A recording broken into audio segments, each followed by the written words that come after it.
ठाण्यामध्ये महायुती म्हणून लढण्याबाबत पडताळणी सुरू, तर पिंपरीमध्ये अजित पवारांसोबत जाण्यास भाजप अनुत्सुक. सूत्रांची न्यूज 18 लोकमतला माहिती.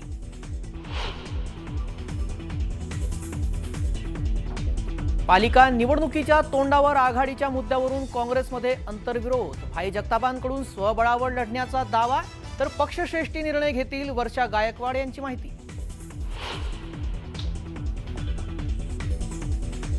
राज्यातील महायुतीच्या आमदारांना सरकारकडून दिवाळी गिफ्ट. विकास कामांसाठी प्रत्येकी 5 कोटींचा निधी मंजूर. विरोधकांकडून सत्ताधाऱ्यांचा समाचार.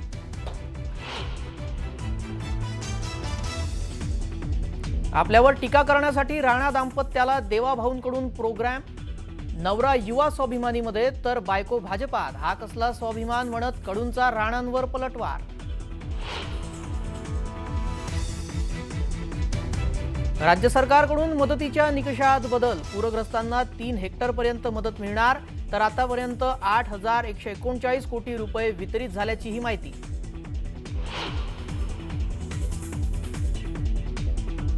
शिरूर तालुक्याच्या जांबूतमध्ये 70 वर्षीय महिलेचा बिबट्याच्या हल्ल्यात मृत्यू. वनमंत्री घटनास्थळी येत नाही तोपर्यंत मृतदेह ताब्यात घेणार नाही. संतप्त ग्रामस्थांचा सरकारला इशारा.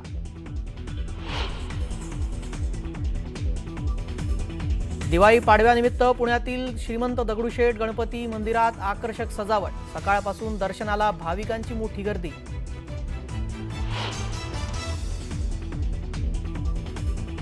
पाडव्याच्या मुहूर्तावर नव्या गुळाला प्रति क्विंटल 4,200 ते 4,500 रुपयांचा दर. उत्पादन खर्चही सुटणार नसल्यानं शेतकऱ्यांमध्ये नाराजी.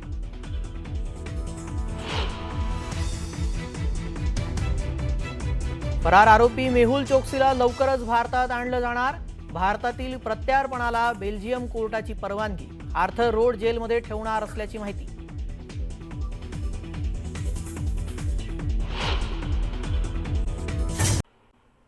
मुंबई महानगरपालिका निवडणुकीमध्ये काँग्रेस पक्ष ठाकरे बंधूंसोबत एकत्र लढणार नाही असं वक्तव्य भाई जगतापांनी केलं आहे आणि यावरून मोठा गदारोळ उडालेला आहे. मुंबई महानगरपालिका निवडणुकीत राज ठाकरे सोडाच, पण आम्ही उद्धव ठाकरेंसोबतही लढणार नाही असं भाई जगताप म्हणाले.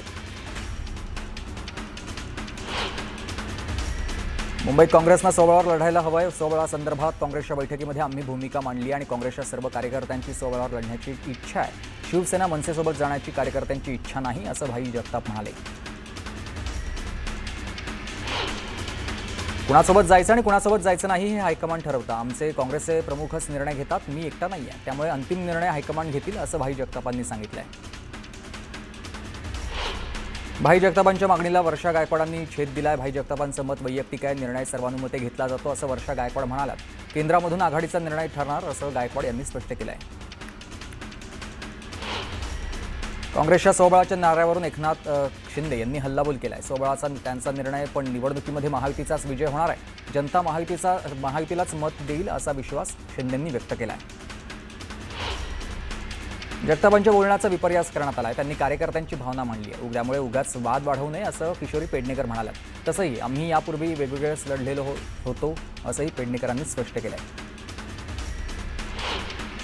महानगरपालिका निवडणुकांमध्ये भाजपला सत्तेपासून दूर ठेवणं हे आमचं प्रमुख उद्दिष्ट आहे आणि अनेक ठिकाणी आता आघाड्या होतीलच, तर काही ठिकाणी स्वतंत्र लढा द्यावा लागेल. मनसेसोबत अद्याप कोणताही अधिकृत निर्णय झालेला नाही अशी प्रतिक्रिया सतेज पाटलांनी दिली आहे. स्थानिक स्वराज्य संस्थांची निवडणूक आता डोळ्यासमोर ठेवूनच सत्ताधारी महायुतीच्या 54 आमदारांना त्यांच्या मतदारसंघात विकास कामांसाठी प्रत्येकी 5 कोटी रुपये याप्रमाणे 270 कोटींचा निधी मंजूर करण्यात आला आणि याबाबतचा शासन निर्णय नियोजित विभागानं काढलेला आहे. आणि विधानसभेप्रमाणेच स्थानिक स्वराज्य संस्थांच्या निवडणुकाही जिंकण्यासाठी आता महायुतीनं मोर्चेबांधणी सुरू केलेली आहे. आपल्याला पाठिंबा देणारे लोक आहेत, त्यांना निधी द्यायचा आणि विरोधी पक्षाचे आमदार त्यांचे मतदारसंघ कोरडे ठेवायचे, हे घटनाबाह्य आहे, बेकायदेशीर कृत्य आहे. हे फार मोठं लोकशाही विरुद्ध कट्टकारस्थान आहे असा आरोप संजय राऊतांनी केला आहे. आणि तुम्हाला जर निधी हवा असेल तर आमच्या पक्षात या, म्हणजे विकास हा पक्ष बघून ठरवला जातो असंही राऊत म्हणाले. निधी वाटपामध्ये अन्यायाची परंपरा तुम्ही सुरू केलेली आहे. जेव्हा भाजप आमदारांना निधी दिला नाही, 12 आमदारांचं निलंबन करून मानधन बंद केलं असं प्रत्युत्तर नवनाथ बन यांनी दिलंय. लोकशाहीचा खून तुम्ही केला होता, आता नैतिकतेचा दाखला देऊ नका अशीही टीका बन यांनी केली आहे. सरकार स्थापन करताना मुख्यमंत्री आणि उपमुख्यमंत्री दुजाभाव न करण्याची शपथ घेतात, मात्र आमदार नसलेल्या ठिकाणी निधी आणि न देण्याचा सरकारचा हा निर्णय म्हणजेच शपथेचा हरताळ फासण्याचा प्रकार आहे. आमदार सतेज पाटील यांनी राज्य सरकारवर हल्लाबोल केला आहे. काँग्रेस नेते बाळासाहेब थोरात यांनी संगमनेर शहराच्या मतदार यादीत 9,000पेक्षा जास्त नावांमध्ये घोळ असल्याचा आरोप केला. तर हा आरोप म्हणजेच चोराच्या उलट्या बोंबा असल्याचं प्रत्युत्तर पालकमंत्री राधाकृष्ण विखे पाटील यांनी दिलं आहे. राणा दाम्पत्य भाजपची गुलामी करतात, माझ्यावर टीका करण्यासाठी राणा दाम्पत्यांना देवाभाऊंनी कार्यक्रम दिला, असा हल्लाबोल बच्चू कडूंनी केलाय. नवरा युवा स्वाभिमानीमध्ये आणि बायको भाजपमध्ये, हा कसला अभिमान, अशी टीका कडूंनी केली. भाजपा कार्यकर्त्यांच्या आंदोलनाविरोधात भाजपचे माजी उपमहापौर राजेश काळे मैदानात उतरलेत. राजेश काळे पक्षाकडे शिस्तभंगाच्या कारवाईची मागणी करणार आहेत. आंदोलन स्पॉन्सर असल्याचा आरोपही राजेश काळेंनी केला. कर्जत तालुक्याला पावसानं पुन्हा झोडपून काढलंय. मंगळवारी झालेल्या मुसळधार पावसामुळे वातावरणात गारवा आता निर्माण झाला आणि परंतु या पावसानं शेतातील चारा भिजल्यानं आता गुरांच्या चाऱ्याची समस्या निर्माण झाली आहे. आकर्षक आकाशकंदील, रांगोळी आणि रोषणाईचा झगमगाट अशा वातावरणामध्ये लक्ष्मीपूजनाच्या दिवशी मुंबई, नवी मुंबई, ठाणे या परिसरात मुसळधार पावसानं हजेरी लावली आणि सणाच्या आनंदावर विरजण पडलंय. लक्ष्मीपूजनाचा मुहूर्त साधून खरेदीसाठी बाहेर पडलेल्यांची अचानक आलेल्या या पावसामुळे तारांबळ उडाली होती. शहापूरमध्ये पावसानं हजेरी लावली आहे. शेणवे, वेहलोली आणि डोलखाम या भागामध्ये विजांच्या गडगडाटासह मुसळधार पाऊस झाला. अचानक झालेल्या पावसानं नागरिकांची तारांबळ उडाली.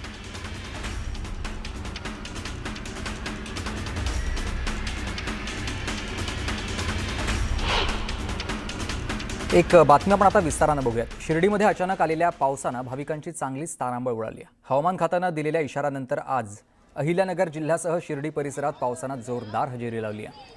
कोसळलेल्या या जोरदार पावसामुळे शेतकरी पुन्हा संकटात सापडले असून आणखी 3 ते 4 दिवस पाऊस असाच होणार असल्याचा अंदाज देण्यात आलेला आहे. साई मंदिर परिसरामधून पावसाचा आढावा घेतलाय माझे सहकारी हरीश दिमोटे यांनी.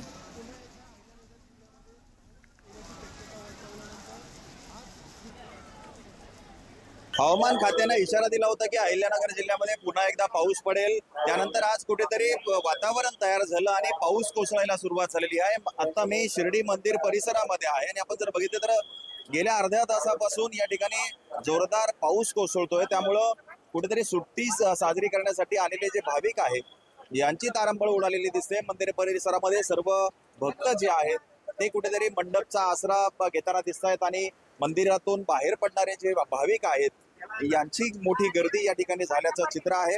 आपण जर बघितलं तर परतीचा पाऊस खरं तर संपला असं सांगितलेलं होतं, मात्र पुन्हा एकदा हवामान खात्याने सांगितलं की 3-4 दिवस पाऊस होईल.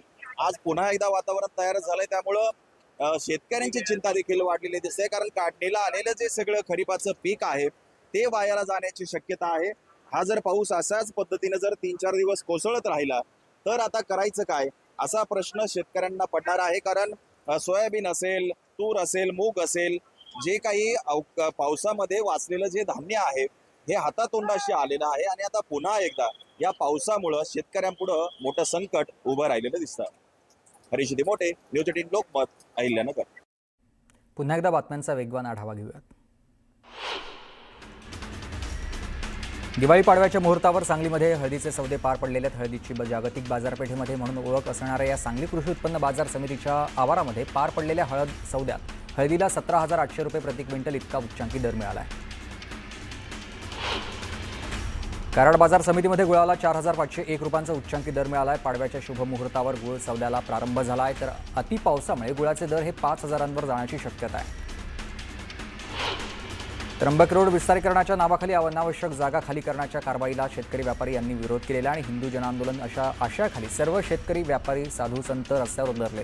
मूळ रस्ता सोडून इतरत्र 50 मीटर भागातील घर दुकान हटवण्याच्या विरोधात हे आंदोलन सुरू करण्यात आलं आहे.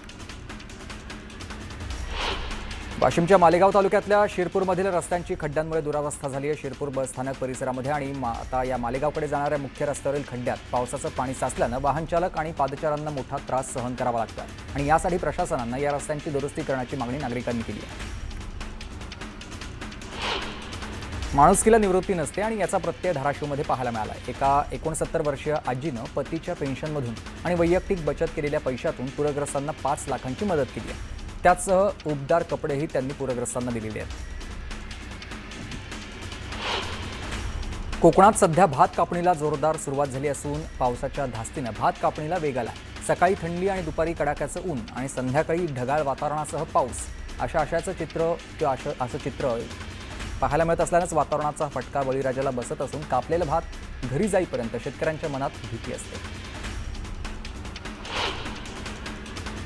मालवणमधून 2 डझन हापूस आंब्याची पेटी साताऱ्यामध्ये दाखल झाली. आंबा बागायतदार उत्तम फोंडेकर यांनी AI तंत्रज्ञानाचा वापर करून हापूस आंब्याचं पीक घेतलं आणि आंब्याची पेटी साताऱ्याला पाठवली आहे. महाबळेश्वरमधील वेण्ण लेकमध्ये जोरदार वाऱ्यामुळेच एका बोटीमध्ये अडकलेल्या पर्यटकांची सुटका झाल्यानंतर त्यांनी सुटकेचा निश्वास सोडला. या घटनेची माहिती पालिका प्रशासन योगेश पाटील यांना समजताच त्यांनी तातडीनं मदत पाठवलेली आहे. शिरूर तालुक्यातल्या जांबूत इथं बिबट्याच्या हल्ल्यामध्ये 70 वर्षीय महिलेचा मृत्यू झाला. या परिसरातील बिबट्याच्या हल्ल्यातील हा दुसरा मृत्यू असल्यानं ग्रामस्थ संतप्त झालेत. तर वनमंत्री घटनास्थळी आल्याशिवाय मृतदेह ताब्यात न घेण्याचा निर्धार ग्रामस्थांनी आणि कुटुंबियांनी केला आहे. बीडच्या माजलगाव तालुक्यात जदीद जवळा या गावामध्ये अज्ञात व्यक्ती शेतकऱ्याचा ऊस पेटवून दिल्याची धक्कादायक घटना घडलेली आहे आणि शेतकऱ्याच्या शेतातील 2 एकर ऊस जळून खाक झाल्यानं शेतकऱ्याचं लाखो रुपयांचं नुकसान झालं आहे. पुणे बंगळुरू राष्ट्रीय महामार्गावर एका धावत्या कारनं अचानक पेट घेतला. ही घटना सीसीटीव्हीत कैद झाली असून आगीमध्ये कार संपूर्णपणे जळून खाक झाली आहे. इंडियन पेट्रोल पंपावर या कारनं पेट घेतल्यामुळे मोठी वाहतूक कोंडी झाली होती. सुदैवानं कारमध्ये असलेले कुटुंब सुखरूप बाहेर पडलेले आहे. जळगाव जिल्ह्यासह राज्यातील कापूस उत्पादक शेतकऱ्यांची यंदाची दिवाळी अंधारात गेली आहे. हमीभावाऐवजी आता मातीमोल दरानं कापूस विकावा लागत असल्यानं शेतकऱ्यांमध्ये मोठा असंतोष आहे. अतिवृष्टीमुळे खराब झालेला माल, ओलसर कापूस आणि रखडलेली CCI खरेदी यामुळे शेतकऱ्यांचं अतोनात नुकसान झालं आहे. जुन्या मुंबई पुणे हायवेवर खोपोलीजवळ ब्रेक फेल झाल्यानं बुलेटचा अपघात झाला आणि या बुलेट खड्ड्यामध्ये जाऊन पडल्यानं बुलेटवरून जाणारे 3 तरुण गंभीर जखमी झाले. येवल्यात पोलिसांनी कोर्ट परिसरातून 3 तरुणांना अटक करून त्यांच्याकडून 2 गावठी पिस्तूल आणि जिवंत काडतूस जप्त केली आहे. आता गुप्त माहितीच्या आधारावरच पोलिसांनी ही कारवाई केल्याचं समोर आलं आहे. मुंबईतील गोराई येथील इमारतीच्या गोदामात भीषण आग लागली. या आगीमध्ये संपूर्ण गोदाम जळून खाक झालंय. आगीचं कारण अस्पष्ट आहे. नवी मुंबईच्या दिघा रेल्वे स्थानक परिसरामधील ग्रीन वर्ल्ड इमारतीच्या फटाक्यांच्या रॅकेटमुळे आग लागल्याची माहिती समोर आली. एक रॉकेट थेट 12व्या मजल्यावरील फ्लॅटमध्ये घुसला आणि आगीचा हा भडका उडाला.